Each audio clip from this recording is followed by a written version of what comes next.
Hello दोस्तों, मैं निगम चौहान आप सभी लोगों का स्वागत करता हूं आपके अपने यूट्यूब चैनल द कॉन्सेप्ट में। बच्चों, हम परसेंटेज पढ़ रहे थे, ठीक है। वो कल हमने जो है रेट वाला यानी मूल्य वाला कॉन्सेप्ट पढ़ लिया था, ठीक है।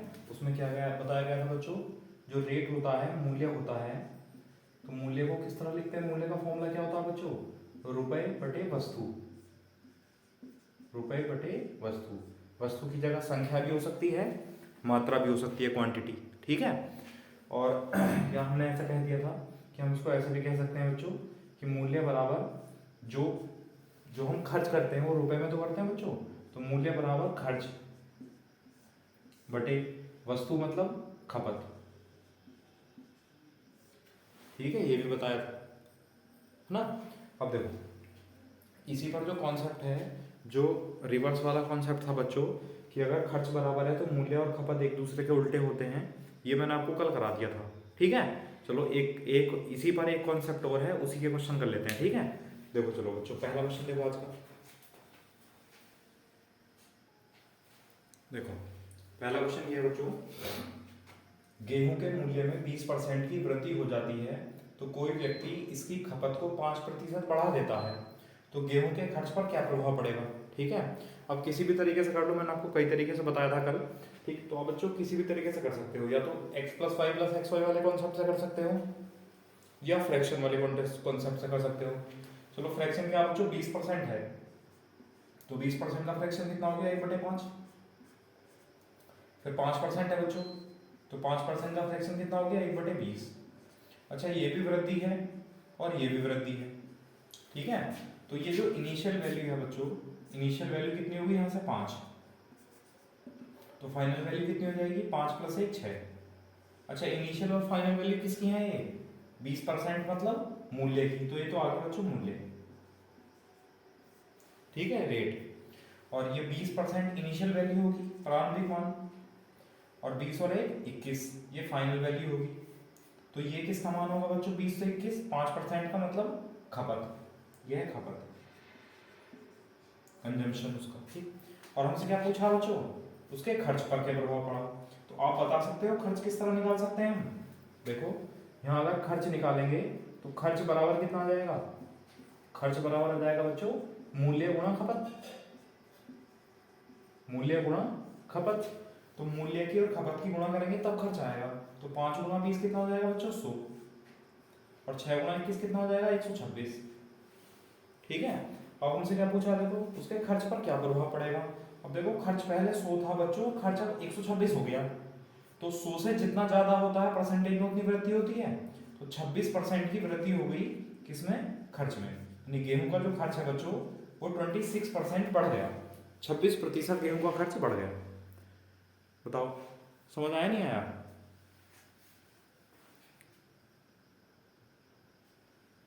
अच्छा नीचे दिख नहीं रहा है,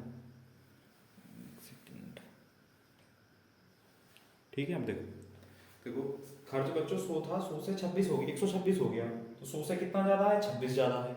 100 से वैल्यू जितनी ज्यादा होती है परसेंटेज में उतनी बढ़ जाती है, तो 26% की वृद्धि हो गई किसमें बच्चों, खर्च में। उसी ने पूछा ना खर्च पर क्या प्रभाव पड़ा, तो खर्च कितना परसेंट बढ़ गया, 26% बढ़ गया, ठीक है। एक तो तरीका ये है, या फिर बच्चों अगर आप इस तरीके से नहीं कर रहे हो, तो मैंने आपको नेट परसेंटेज बताया था, net net effect, net percent.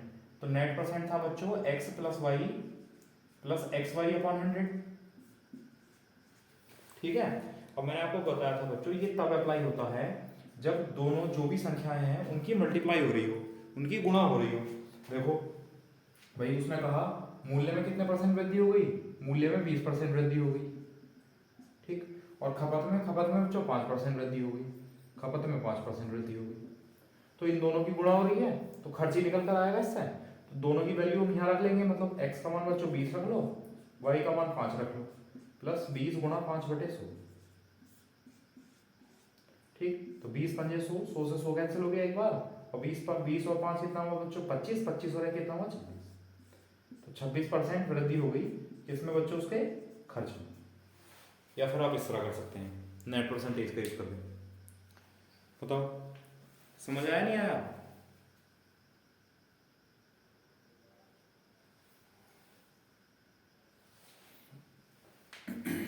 चलो कर लेंगे फिर इस टाइप का। चलो अगला क्वेश्चन देखो बच्चों, इसका स्क्रीनशॉट लो आप लोग पहले। ठीक है, नेक्स्ट क्वेश्चन देखते हैं।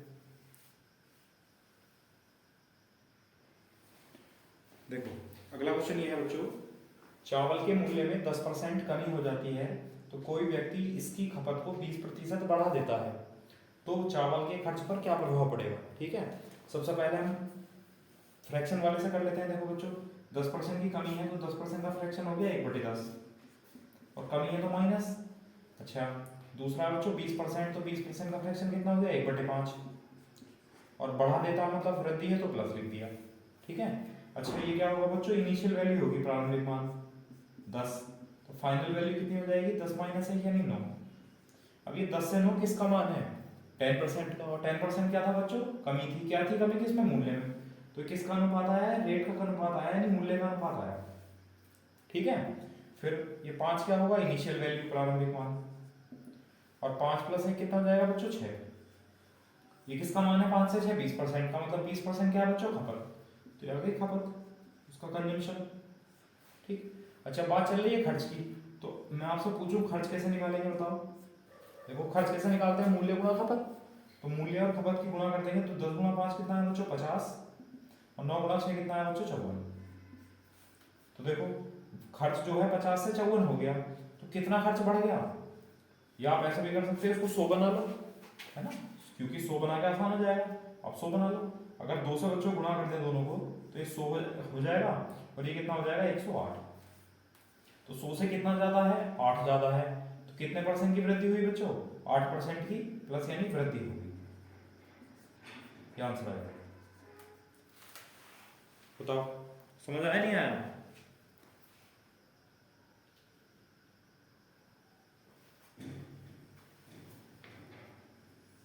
समझ आया, ठीक है। अच्छा अगर आप लोग बैक करना चाह रहे हैं बच्चों, तो मूल्य देखो मूल्य कितना बढ़ा, तो मूल्य होगा 10% कम, तो माइनस के 10% हो गया, और खपत जो है बच्चों 20% बढ़ गई तो प्लस के 20%।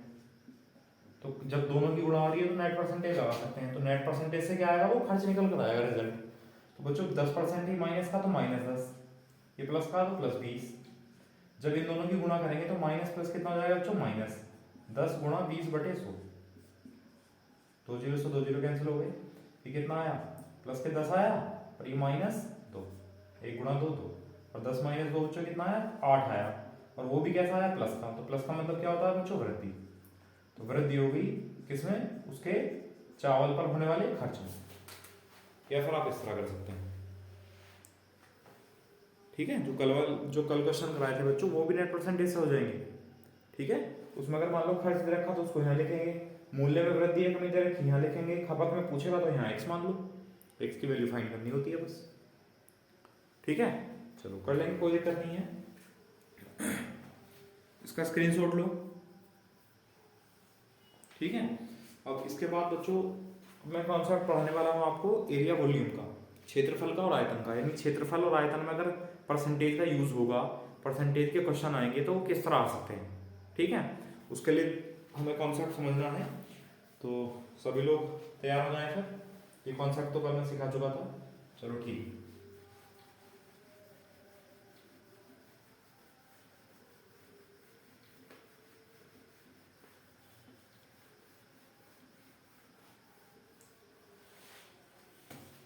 देखो परसेंटेज का जो है यूज एरिया और वॉल्यूम में बच्चों मेंसुरेशन में किस तरह करना है वो समझ लो।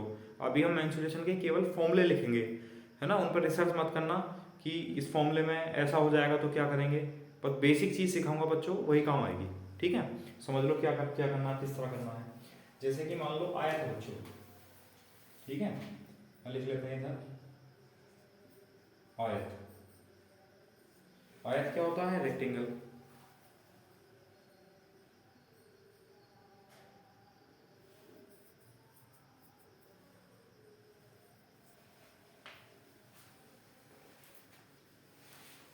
ठीक है, मैं लिख लेते हैं चलो आयत, ये होता है रेक्टेंगल।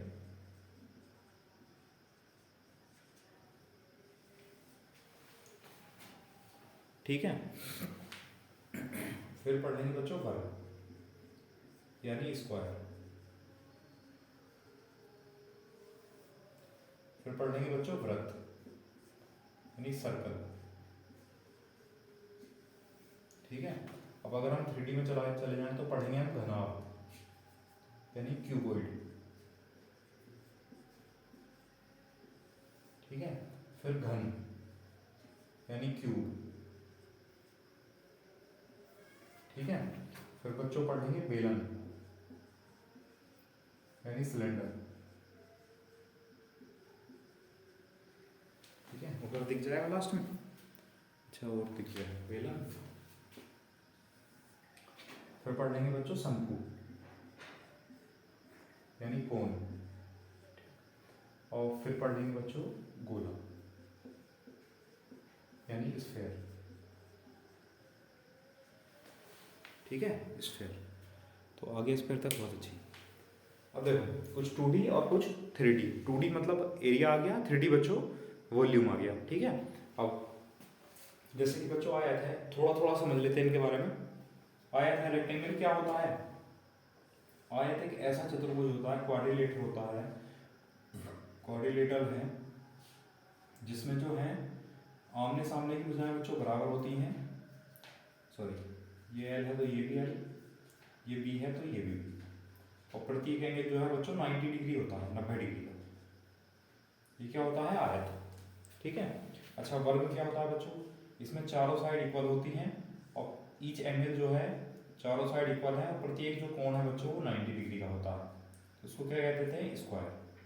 ठीक है, सर्कल क्या है? एक पॉइंट से कांस्टेंट डिस्टेंस है किसी भी पॉइंट तक की, तो ये सेंटर होता है, ये बच्चों इसकी रेडियस हो जाएगी। ठीक है, त्रिज्या। क्यूबॉइड क्या होता है? घनाभ। घनाभ बच्चों 3D की आकृति है, ये समझ लो। देखो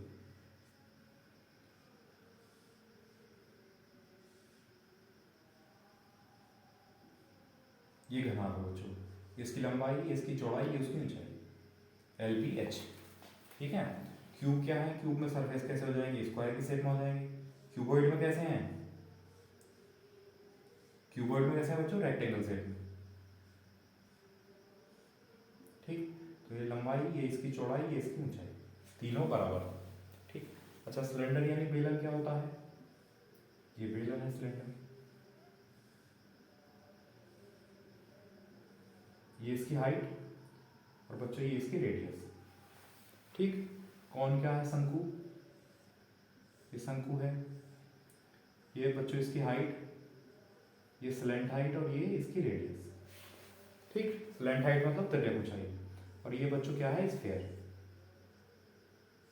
ये इसका सेंटर, ये इसकी रेडियस। ठीक है, तो हमें इन चीज़ों के बारे में पढ़ना है और ज़्यादा कुछ नहीं देखना है बच्चों, बहुत बेसिक बेसिक चीज देखनी है, बाकी डिटेल में पढ़ेंगे तो मेंसुरेशन में पढ़ेंगे इनको। ठीक है, अब बच्चों देखो गोला और वृत्त ये दोनों तो एक जैसे हैं, लेकिन इसमें अंतर है बच्चों। इसमें क्या अंतर है? वृत्त जो है ये 2D आकृति है, 2 डायमेंशन। ये कैसी आकृति है बच्चों? 2 डायमेंशन, 2D। ठीक, और ये जो स्फीयर है ये है 3D, ये 3 डायमेंशन आकृति है। अब 2D 3D का मतलब क्या है? 2D 3D का मतलब है 2 डायमेंशन का मतलब बच्चों x और y एक्स, x एक्स और y एक्स, ये प्लेन, इसमें इसी प्लेन में बन जाएगा सर्कल। लेकिन ये गोला जो है ये x में, y में और z में, मतलब देखो x अक्ष ये है, y अक्ष ये है, और बच्चों z अक्ष हो जाएगी परपेंडिकुलर सबके। तो जो गोला है एग्जांपल से समझ लो, जैसे सर्किल में आपसे कहूँ बच्चों रिंग है ना, जो हाथ में अंगूठी पहनते हैं हम, एक गोल छल्ला छल्ला टाइप, वो तो सर्कल है बच्चों, वो तो वृत्त है। ठीक है, और एक फुटबॉल, फुटबॉल है ना, या प्लास्टिक बॉल, कुछ भी, वो क्या है? सब वो बच्चों 3D आकृति है, वो गोला है। तो एग्जांपल से समझो, गोला क्या है बच्चों? जैसे कि फुटबॉल एक गोला है, और बच्चों वृत्त क्या है? एक रिंग, अंगूठी है ना, या साइकिल का पहिया, वो क्या है? वो किस में आ जाएगा बच्चों? वो सर्कल में आ जाएगा, वो वृत्त में आ जाएगा। ठीक है, चलो वैसे तो हाइट होती है सर्कल, पहिए की हाइट होती है, उसको मेजर ना करें तब। ठीक है, चलो अब देखो इनके फॉर्मूले देखो बच्चों, पहले इनके फॉर्मूले क्या क्या होते हैं, बहुत बेसिक चीज। मतलब कि जैसे आयत है तो इसका जो एरिया है बच्चों, इसका जो क्षेत्रफल है एरिया, ये क्या होता है? ये होता है L इंटू बी। क्षेत्रफल बच्चों एरिया, कैपिटल ए मतलब एरिया, ये होता है बच्चों L इंटू बी। अच्छा वर्ग में क्षेत्रफल कितना होता है एरिया, तो ये भी L इंटू बी होता है, मतलब ए गुणा ए कितना हो जाएगा बच्चों ए स्क्वायर।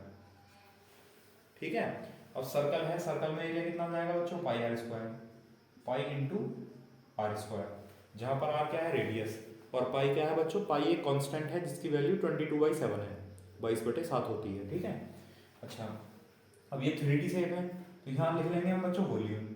ठीक, जैसे कि वॉल्यूम इसका क्या होगा घनाभ का, ये होगा L into B into H, लंबाई गुना चौड़ाई गुना ऊंचाई क्या हो जाएगा बच्चों, आयतन हो जाएगा घनाभ का। वैसे ही घन का आयतन क्या होगा बच्चों, L गुना बी गुना एच, लंबाई गुना चौड़ाई गुना ऊंचाई, यहाँ तो तीनों एक है तो ए गुना ए कितना हो जाएगा ए क्यूब, तो ये वॉल्यूम हो जाएगा बच्चों।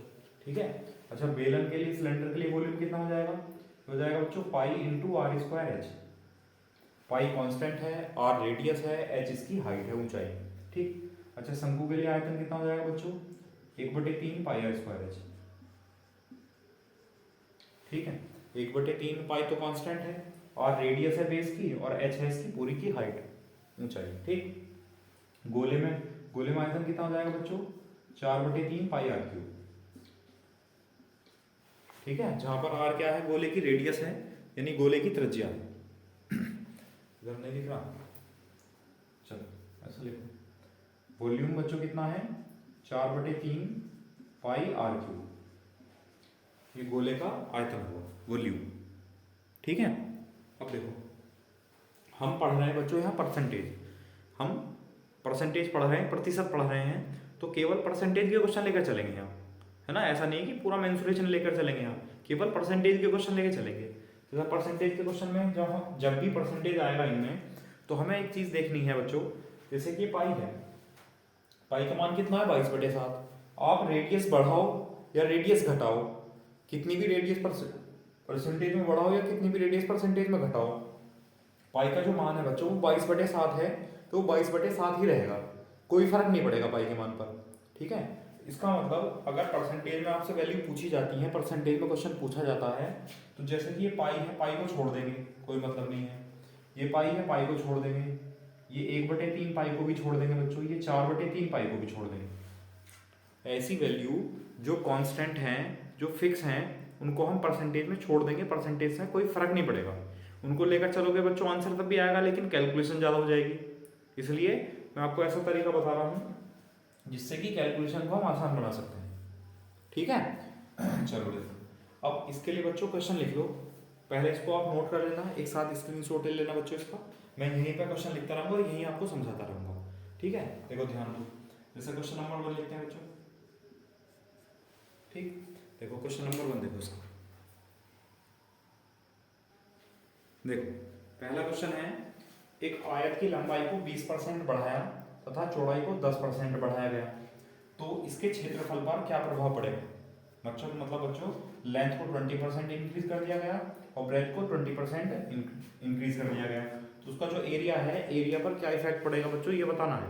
अब देखो जो एरिया है वो क्या होता है बच्चों, L इंटू बी होता है, ये लिखा हुआ देखो, एरिया L इंटू बी होता है। अब जो L है, L को क्या किया गया बच्चों 20% बढ़ाया गया, तो प्लस के 20% लिख दिया, और B को क्या किया गया बच्चों 10% इंक्रीज किया गया, तो 10 प्लस का 10% लिख दिया, मतलब 10% बढ़ाया। अब मैंने आपको बताया था जहाँ पर गुणा हो रही होगी बच्चों, वहाँ पर आप नेट परसेंटेज भी यूज कर सकते हो। ठीक है, अब देखो अगर आप नेट परसेंटेज से करोगे, नेट परसेंटेज या नेट इफेक्ट से, तो कितना हो जाएगा बच्चों, देखो 20 प्लस 10 प्लस 20 गुणा 10/100,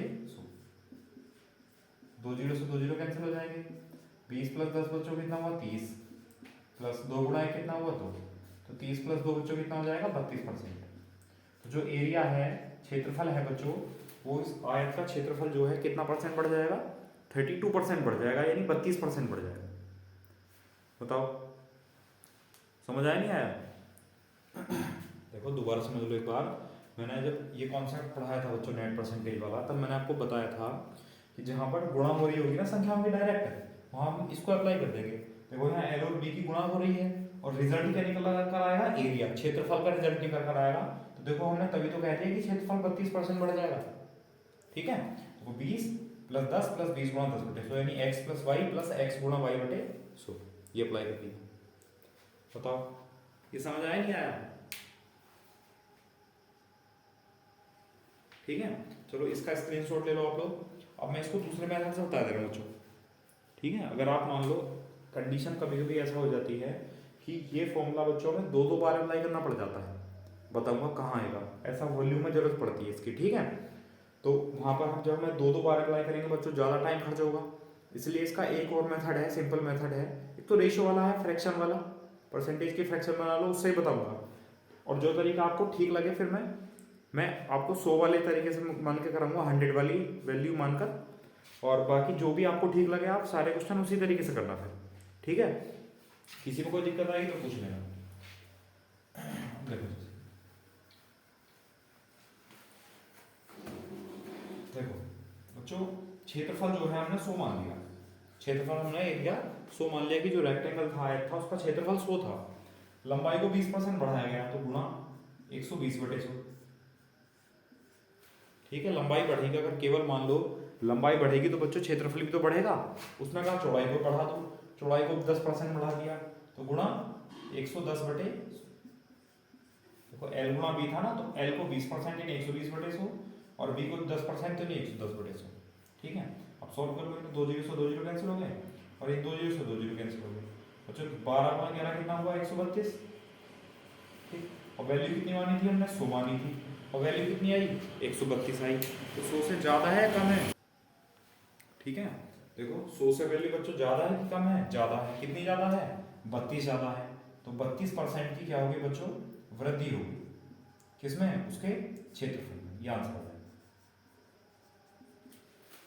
ठीक है, मैंने आपको बताया था कल कि 100 मानने का फायदा ये होता है कि 100 से जितना ज़्यादा तो परसेंटेज में वृद्धि, और 100 से बच्चों जितना कम परसेंटेज में उतनी कमी, बताया था। ठीक है, तो 100 मान लिया। अब दूसरा तरीका है एक और, क्या कर सकते हैं बच्चों? परसेंटेज का फ्रैक्शन बना लो। फ्रैक्शन कैसे बनाएंगे? देखो 20% है, 20% का फ्रैक्शन कितना हुआ? 1/5। वृद्धि है तो प्लस, फिर बच्चों 10%, 10% का फ्रैक्शन 1/10, वृद्धि है तो प्लस। ठीक, अच्छा ये 5 क्या होगा बच्चों? इनिशियल वैल्यू होगी, इनिशियल वैल्यू 5, तो फाइनल वैल्यू कितनी हो जाएगी? 5 + 1 यानी 6। अच्छा ये 20% की वैल्यू है, 20% क्या किसको बढ़ाया गया? लंबाई को। तो बच्चों ये लंबाई की वैल्यू है कि लंबाई पहले 5 थी, बाद में 6 होगी लंबाई आयत की। ठीक है, फिर चौड़ाई 10% यानी 1/10, इनिशियल वैल्यू 10 थी और बाद में कितनी होगी? 10/11। किसकी वैल्यू है? बी की वैल्यू है। और हमसे बात किसकी चल रही है बच्चों? क्षेत्रफल यानी इसका एरिया। तो एरिया क्या होता है बच्चों? एरिया होता है L × बी, L × बी। तो L × बी करेंगे तो 5 × 10 कितना हो जाएगा? 50, और L × बी करेंगे तो 6 × 11 कितना हो जाएगा बच्चों? 66। ठीक है, तो आप देख सकते हो 50 से 66 हो गई वैल्यू, तो 50 से 66 हो गई, कितना क्षेत्रफल बढ़ गया बच्चों? क्षेत्रफल बढ़ गया 16। और किससे बढ़ा क्षेत्रफल? 50 से, और परसेंटेज के लिए गुणा 100। तो बच्चों इतने परसेंट वृद्धि होगी, 50 दूनी 100 और 16 दूनी 32, तो 32% की वृद्धि हो गई उसके क्षेत्रफल में। ये आप लोग इस तरह कर सकते हो। ठीक है, परसेंटेज का फ्रैक्शन। लेकिन कॉन्सेप्ट समझो बच्चों, अभी आने वाले जो सवाल होंगे उसमें कहीं कहीं ऐसा करेंगे हम, किसी को बराबर कर रहे होंगे कि इनको बराबर कर लो या इनको बराबर कर लो, है ना, अभी गुणा कर रहे हैं। ठीक है, कहीं पर जोड़ेंगे भी इनको, 5 और 10 15, 6 और 11 17, इस तरह जोड़ेंगे। तो ये कंडीशन समझो बच्चों कब करेंगे ऐसा, इसलिए मैं आपको समझाता हुआ चल रहा हूँ पहले से। बच्चों देखो ये L है, ये B है, तो L × B करेंगे तभी तो क्षेत्रफल आएगा, एरिया। देखो L × B होता है एरिया, तो इसका मतलब गुणा करेंगे हम, तो गुणा कर दिया, गुणा करके सॉल्व कर लिया। बताओ समझ आया नहीं आया?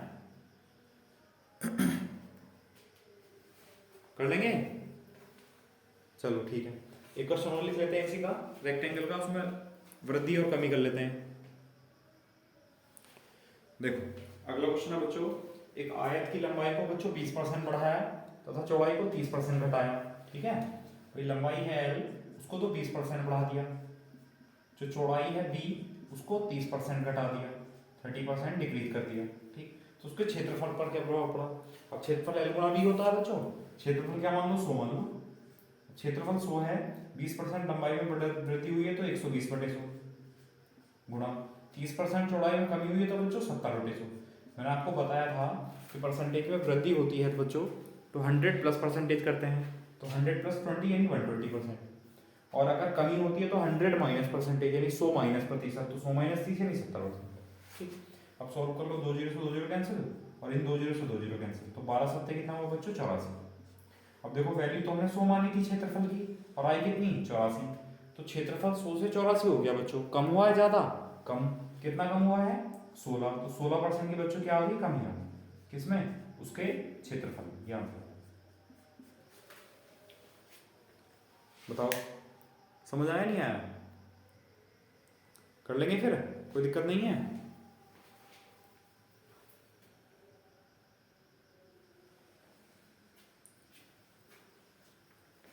ठीक है चलो अब एक क्वेश्चन वर्क कर लेते हैं बच्चों ना, इसी तरह एक क्वेश्चन कर लेते हैं जिससे कि आपका कॉन्सेप्ट क्लियर हो जाए। चलो नेक्स्ट क्वेश्चन देखो बच्चों, देखो अगला क्वेश्चन है बच्चों, एक वर्ग की भुजा यानी साइड को 10% बढ़ाया गया तो उसके क्षेत्रफल पर क्या प्रभाव पड़ेगा। ठीक है, अब वर्ग बच्चों स्क्वायर होता है, इसका क्षेत्रफल क्या होता है ए स्क्वायर, ए स्क्वायर। अच्छा ए स्क्वायर को हम ऐसे लिख सकते हैं ए इंटू ए, और वर्ग की भुजाई तो है, इसको 10% बढ़ाया गया प्लस का 10%, ये भी तो वर्ग की भुजा है, इसको भी 10% बढ़ाया गया तो प्लस 10%। बताओ ये समझ आया नहीं आया। देखो बच्चों वर्ग का क्षेत्रफल होता है ए स्क्वायर, अब ए स्क्वायर को हम ऐसे लिख सकते हैं ए गुणा ए, तो ये भी भुजा है ये भी भुजा है, और भुजा को यानी साइड को 10% बढ़ाया गया है, 10% प्लस प्लस का 10%। अब वही कंडीशन बन गई है, तो 100 मान लो या नेट परसेंटेज से कर लो या रेशियो से कर लो। चलो 100 मान लेते हैं, अगर 100 वैल्यू मान लिया बच्चों, 10% वृद्धि है तो 110/100 गुणा, फिर 10% वृद्धि है तो 110/100। ठीक, 2 जीरो से 2 जीरो कैंसिल बच्चों, 2 जीरो से 2 जीरो, तो 11 गुणा 11 कितना हुआ 121। अब ये जो वैल्यू है 100 से ज्यादा है कि कम है, देखो 100 से ज्यादा है, कितनी ज्यादा है बच्चों 21 ज्यादा है, इसका मतलब 21% की वृद्धि हो गई उसके क्षेत्रफल में, ये आंसर है। ठीक है, 100 से जितना ज्यादा है, 100 से जितना ज्यादा है परसेंटेज में उतनी वृद्धि, 100 से जितना कम होता बच्चों परसेंटेज में उतनी कम। बताओ समझ आया नहीं आया। चलो इसका स्क्रीनशॉट लो, फिर अगला क्वेश्चन लिखते हैं बच्चों सर्किल के लिए।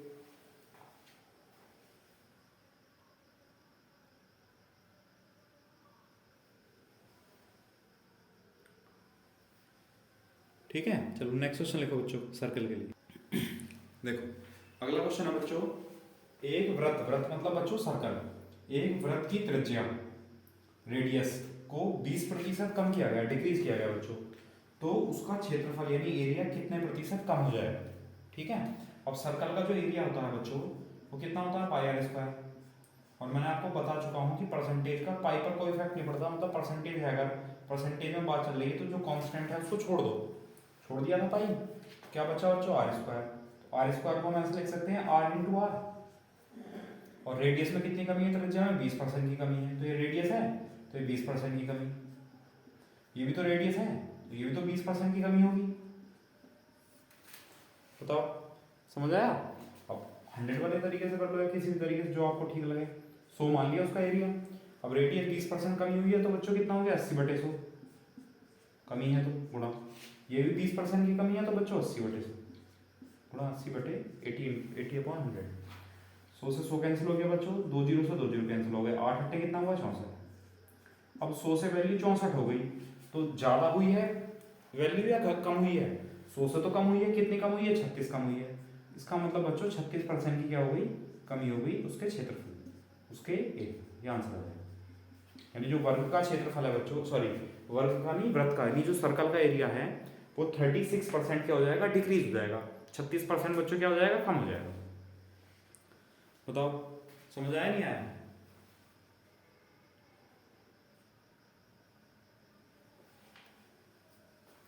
हाँ हो जाएगा ठीक है, अब बच्चों घनाभ के लिए लिखते हैं क्वेश्चन। ठीक है, देखो अगला क्वेश्चन देखो क्यूबॉइड के लिए, ये मैं आपको एक दो क्वेश्चन इसलिए करा रहा हूँ जिससे कि आपका कॉन्सेप्ट क्लियर हो जाएगा बस। ठीक है, और ये फॉर्मूले सामने इसलिए लिखे हुए हैं कि इन फॉर्मूलों की हेल्प से ही आएगा आंसर। कभी आप सोचने लगो कोई कहे कि बिना फॉर्मूले के कर देंगे, तो बच्चों बिना फॉर्मूले के कैसे कर दोगे बताओ आप। हाँ, अगर मान लो है LBH है, ठीक, तो ये तो 3 है कंडीशन, तो 2 बार लगेगी। या तो अगर x plus y plus x y अपन 100 करेंगे तो ठीक है। तो जब तक आपको फॉर्मूला पता नहीं होगा तब तक आप कंडीशन अप्लाई नहीं कर सकते। इसलिए बच्चों फॉर्मूला याद होना बहुत ज़रूरी है। तो जितने फॉर्मूले मैंने आपको लिखाए थे, अगर आप इतने फॉर्मूले भी केवल याद कर लेंगे तो बस आपका काम चल जाएगा। ठीक है बच्चों। और जब मेंसुरेशन पढ़ेंगे तो ये फॉर्मूले मैं सब आपको ड्राइव करूँगा, सब निकालने सिखाऊंगा, सबका फॉर्मूला बनाना सिखाऊंगा। ठीक है। वहाँ आपको मैं कोई दिक्कत नहीं आएगी, रटना नहीं पड़ेगा, समझ में आएंगी सारी चीज़ें। लेकिन बच्चों अभी के लिए फ़िलहाल याद रखो, और याद होना बहुत ज़रूरी है, ये बहुत बेसिक सी चीज़ें। ठीक है। सबको एक जगह नोट कर लिया करो। चलो ठीक है, अगला क्वेश्चन लिखते हैं बच्चों। देखो क्यूबॉइड के लिए देखो अगला क्वेश्चन बच्चों ये है, एक घनाभ की लंबाई को 30% बढ़ाया, चौड़ाई को 10% घटाया तथा ऊंचाई को 20% घटाया गया, तो घनाभ के आयतन पर बच्चों क्या प्रभाव पड़ा। घनाभ होता है मतलब क्यूबॉइड, ये लंबाई है, इसकी चौड़ाई है, इसकी ऊंचाई है। ठीक है। अब देखो घनाभ का जो आयतन होता है बच्चों, वॉल्यूम वो L into B into h होता है। अब लंबाई को क्या किया गया, देखो ध्यान दो, लंबाई को बच्चों 30% बढ़ाया प्लस 30%। अच्छा चौड़ाई को क्या किया गया, चौड़ाई को 10% डिक्रीज किया गया, तो 10% डिक्रीज यानी कम। और ऊंचाई को क्या किया गया बच्चों, 20% कम किया गया, 20% डिक्रीज किया गया। ये कंडीशन है। आप देखो सबकी गुणा हो रही है, तो आप क्या करो 100 मान लो, उसका जो वॉल्यूम है आयतन बच्चों 100 मान लिया। ठीक। अब लंबाई 30% बढ़ी है तो आयतन बढ़ेगा 30% यानी 130/100। ठीक। चौड़ाई जो है वो 10% कम हुई है, तो अब आयतन 10% कम होगा यानी 90/100 गुणा। ऊंचाई 20% कम हुई है तो बच्चों ऊंचाई फिर 20% कम हो जाएगी नहीं 80/100। बताओ तरीका समझ आया नहीं आया, है ना। देखो बच्चों लंबाई 30% बढ़ा था, वॉल्यूम तो हमने 100 मान लिया, जब 30% बढ़ा तो 130/100, 10% कम तो 90/100, 20% कम तो बच्चों 80/100। अब इसको सॉल्व कर लेंगे, 2 जीरो से 2 जीरो कैंसिल, 1 2, 2 जीरो से 2 जीरो कैंसिल, और 1 जीरो से बच्चों 1 जीरो कैंसिल। गुणा करो ऊपर, 13 गुणा 9 बच्चों कितना हुआ 117 गुणा 8 और बटे 10। अब ये वाला 10 ठीक है, इसका जीरो हटाएंगे तो पॉइंट लग जाएगा। अब देख लो 8 7 56 का 6 से लगे 5, 8 का 8 5 13, 8 का 8 और 1 9। अब देखो वैल्यू हमने बच्चों 100 मानी थी, और 100 से वैल्यू कम है कि ज़्यादा है, तो 100 से वैल्यू कम है तो कमी हुई है। कितनी कमी हुई है बच्चों, घटा लो डायरेक्ट, तो कितना आएगा 0.4 और 3 6 9, 6.4% की बच्चों क्या हो गई, कमी हो गई किसमें, उसके आयतन में। ये आंसर है। उसका जो आयतन है वो 6.4% डिक्रीज हो गया, यानी घट गया, यानी कम हो गया घनाभ का। बताओ समझ आया नहीं आया। ठीक है। तो सब कुछ बच्चों फॉर्मूले का खेल है, फॉर्मूला अगर है तो सारी चीजें हो रही हैं, कोई सा भी क्वेश्चन कर लो सारे हो जाएंगे। ठीक है। लेकिन अगर फॉर्मूला याद नहीं तो बच्चों कंफ्यूज होगे कि यहाँ गुणा किसकी करोगे, कितनी बार करोगे। ठीक है। ये सब चीजें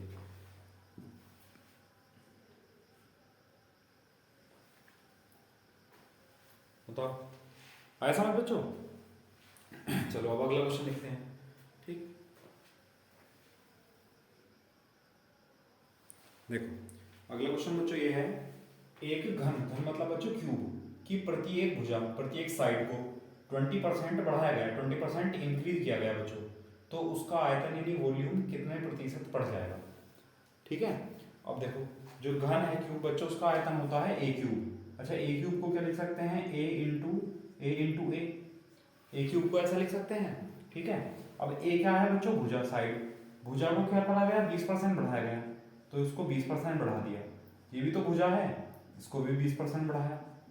ये भी तो भुजा है, इसको भी बच्चों 20% बढ़ाया। ठीक है। तरीका वही है कि आपने अगर 100 मान रखा है बच्चों, 100 गुणा 20% वृद्धि होगी है तो 120/100 गुणा ये 20% वृद्धि होगी तो बच्चों 120/100 गुणा ये 20% वृद्धि होगी तो बच्चों 120/100। ठीक है। जितनी बार लिखा उतनी बार हमने लिख दिया। अब सोल्व करो, देखो 2 जीरो से 2 जीरो 1 2, 2 जीरो से 2 जीरो और 1 जीरो से 1 जीरो कैंसिल। 12 गुणा 12 गुणा 12, तो 12 गुणा 12 गुणा 12 कितना होगा बच्चों 1728। 12 का क्यूब डिवाइड किससे कर रहे हैं 10 से, 10 से भाग करने का मतलब है पॉइंट लग जाएगा, तो कितना आया 172.8 आया। लेकिन आयतन हमने कितना माना था बच्चों, आयतन तो हमने 100 माना था, तो 100 से ज्यादा है कम है, ज्यादा है। कितना ज्यादा है 72.8 ज्यादा है, तो 72.8% की बच्चों क्या हो गई वृद्धि हो गई उसके आयतन में, उसके वॉल्यूम में। किसके वॉल्यूम में? घन के, यानी क्यूब का आयतन जो है वो 72.8% बढ़ गया। बताओ समझ आया नहीं आया? है ना, देखो तरीका सेम है, उसी तरीके से करते चल रहे हैं। और बच्चों अगर आप परसेंटेज का फ्रैक्शन बना के कर रहे होंगे तो वही 20% का फ्रैक्शन 5 से 6 हो जाएगा, 5 से 6, फिर 5 से 6, फिर 5 से 6, मल्टीप्लाई करेंगे 125 और 6 की 216 ना, तो 125 से 216 हुआ, कितना बड़ा बटे कितना बड़ा देखो भाई, 6 में से 5 गया 1 और 11 में से बच्चों 2 गया 9, 91, ठीक है। और किससे? 125 से, और परसेंटेज के लिए गुणा 100, तो 25 पंजे 125, 25 से 4 बार कैंसिल, 4 एकन 4, 4 1 36 बटे 5, भाग करेंगे 5 7 35, 5 2 10 और 5 8 40, तो 72.8% बच्चों क्या हो जाएगी? वृद्धि हो जाएगी। अगर परसेंटेज का फ्रैक्शन बना रहे होते तो इस तरह कर रहे होते, ठीक है, क्योंकि 20% का फ्रैक्शन बच्चों 1/5, तो 5 से 6, 5 से 6, 5 से 6, तीनों कंडीशन सेम है। और L गुणा B गुणा H करेंगे नहीं, A गुणा A, तभी तो A क्यूब आएगा, यानी वॉल्यूम आएगा। तो ये 5 का क्यूब 125, 6 का क्यूब 216। अब देख लिया आयतन 125 से 216 हो गया, कितने परसेंट बढ़ गया बच्चों?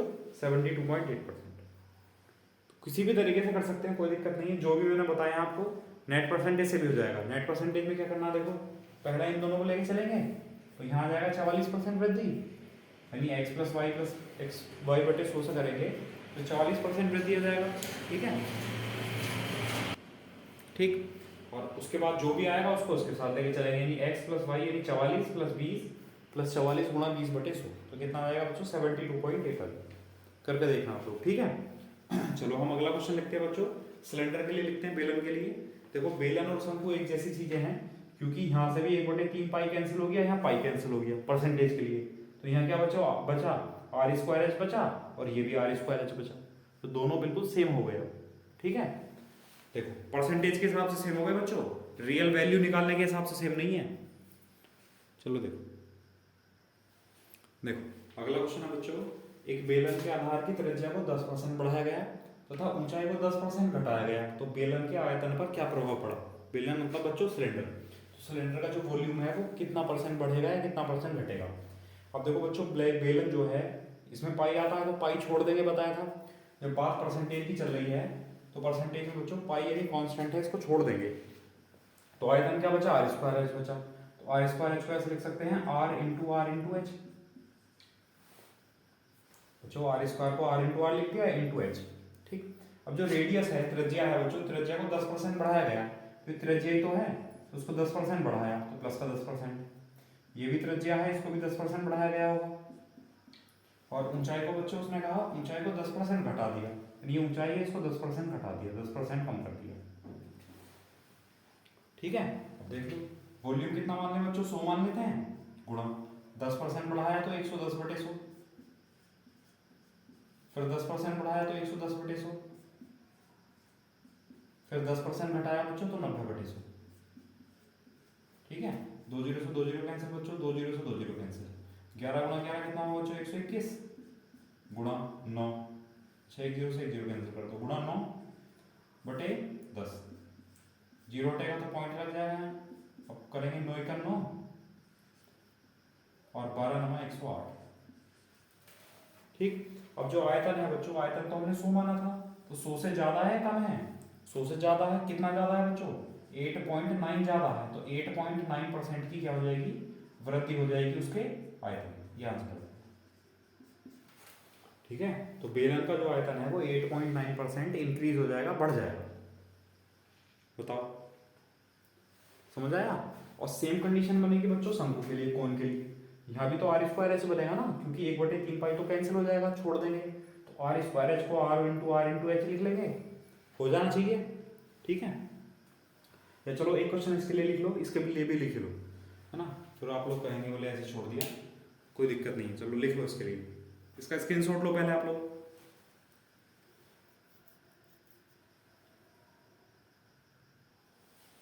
देखो अगला क्वेश्चन है बच्चों, एक शंकु के आधार की त्रिज्या, शंकु मतलब बच्चों कोन के आधार की जो त्रिज्या है रेडियस, उसको 10% बढ़ाया गया तथा उसकी ऊंचाई को बच्चों 20% घटाया गया, तो शंकु का आयतन पर क्या क्या क्या इफेक्ट पड़ा, क्या प्रभाव पड़ा?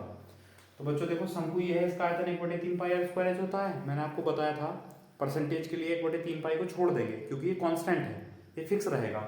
छोड़ देंगे तो क्या बचा, r square h. R square h को लिख सकते हैं आर इंटू एच। ठीक, अब जो उसकी रेडियस है बच्चों उसको 10% बढ़ाया गया, तो 10% बढ़ाया गया प्लस का 10%, ये भी रेडियस है तो इसको भी 10% बढ़ाया गया, और ऊंचाई को बच्चों 20% घटाया गया, तो ऊंचाई है h, उसको बच्चों 20% घटा दो। ठीक, अब सॉल्व कर लो। एरिया यानी सॉरी वॉल्यूम मान लेते हैं 100 का, 10% वृद्धि है तो 110/100 गुणा 10% वृद्धि है तो 110/100 गुणा 20% कमी है तो बच्चों 80/100। ठीक है, समझ आया। अब देखो 2 जीरो से कैंसिल हो गए, 2 जीरो से ये कैंसिल हो गए, 1 जीरो से ये कैंसिल हो गया। 11 गुणा 11 कितना होगा बच्चों, 121 गुणा 8, और भाग किससे कर रहे हैं बच्चों, 10 से। 10 से भाग करेंगे तो पॉइंट लग जाएगा, 8 की गुणा कर लो, 8 का 8 और 12 8 96, 96.8। अब ये वैल्यू 100 से ज़्यादा है कि कम है, तो 100 से तो कम है, कितनी कम है बच्चों, घटा लेंगे 100 से, तो 0.2 6 और 3 तो 3.2 पर 3.2 कम है 100 से, तो 3.2% की क्या होगी बच्चों, कमी होगी किसके आयतन में, शंकु के आयतन में, यानी कोण के वॉल्यूम। तो जो शंकु है कोण, उसका जो वॉल्यूम है बच्चों वो 3.2% क्या हो जाएगा, कम हो जाएगा। बताओ समझ आया नहीं आया, कर लेंगे। चलो अब लास्ट बचा क्या, गोला स्फीयर, इसके लिए लिख लेते हैं। चलो नेक्स्ट क्वेश्चन, इसका स्क्रीनशॉट लो आप लोग।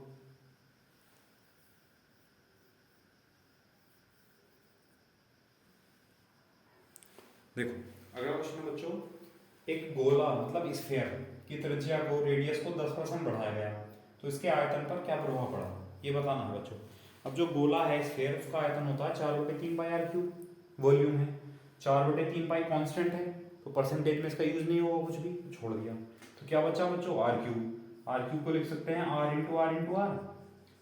ठीक, और जो त्रिज्या है वो 10% बढ़ाई गई है, तो 10% वृद्धि है, ये भी 10% वृद्धि है, और ये भी 10% वृद्धि।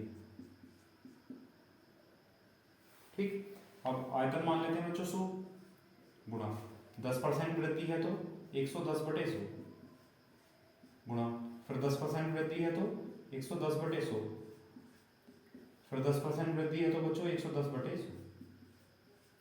ठीक, 2 जीरो से 2 जीरो कैंसिल हो गई, 2 जीरो से 2 जीरो और 1 जीरो से 1 जीरो, 11 गुणा 11 गुणा 11, 11 का क्यूब कितना हो जाएगा बच्चों, 1331, और भाग किससे कर रहे हैं, 10 से, तो 10 से भाग करेंगे तो पॉइंट यहाँ लग जाएगा, कितना आ जाएगा 133.1। तो 100 से ज़्यादा है कम है, तो 100 से तो ज़्यादा है बच्चों, कितना ज़्यादा है 33.1, तो 33.1% की क्या हो गई बच्चों, वृद्धि हो गई उसके आयतन में, किसके आयतन में, गोले सॉरी हाँ गोले के आयतन में, यानी स्फीयर के वॉल्यूम जो है, स्फीयर का जो वॉल्यूम है वो 33.1% इंक्रीज हो गया, यानी बढ़ गया। बताओ समझ आया नहीं आया, तो कॉन्सेप्ट समझ में आया बच्चों, कर लेंगे सब लोग, कोई दिक्कत नहीं है। ठीक है, तो आज आप लोगों को इसी के क्वेश्चन ढूंढ ढूंढ के करने हैं, जो क्वेश्चन नहीं होंगे वो आप लोग कमेंट कर सकते हैं। ठीक है, कमेंट कर देना, मैं आपको सॉल्व करवा दूंगा। ठीक, तो आज के लिए इतना ही रहने देते हैं फिर। ठीक, बाकी कल कराएंगे चलो। ओके, अगले कॉन्सेप्ट के साथ चलेंगे कल, एक नए कॉन्सेप्ट के साथ, परसेंटेज का ही। ठीक है, परसेंटेज बड़ा टॉपिक है, बड़ा चैप्टर है, और इसको टाइम भी देना चाहिए, और टाइम भी बच्चों हम देंगे इसको। ठीक, ठीक है, चलो फिर आज के लिए इतना ही छोड़ते हैं। Okay, thank you class.